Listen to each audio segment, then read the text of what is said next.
Hey guys, welcome back to my channel. In today's video, I'm going to be sharing 5 watercolor tips and tricks you need to know that are really going to help with your watercolor paintings. So without further ado, let's get straight into the video with tip number 1 is using baby wipes to erase any mistakes you want to remove.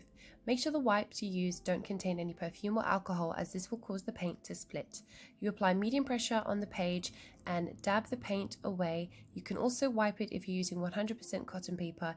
If not, only dab the paper so that you don't damage it or cause it to bauble. Tip number 2 is to use a sponge to create leaves and foliage.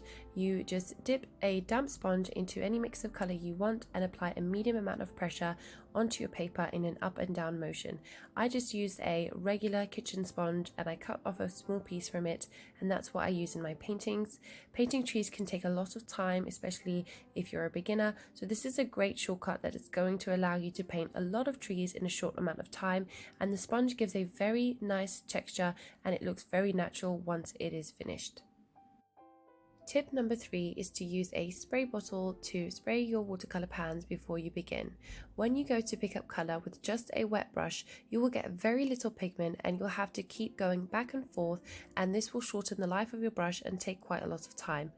When you spray beforehand, you will get a very pigmented color on the first swipe, and it will be very creamy and easy to use and make the painting process a lot more better for you. Tip number 4 is to use 2 jars of water. Now this is a controversial opinion, but when painting we use a lot of different colours, some warm and some cool, so over time it is going to turn your water muddy. Now instead of changing your jar of water every so often, by having only 2 jars, you only need to rinse the colour off in one jar, and then the second is to load your brush with clear water.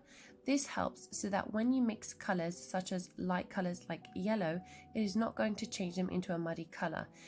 Tip number 5 is using a wax such as beeswax or a soy candle to create highlights.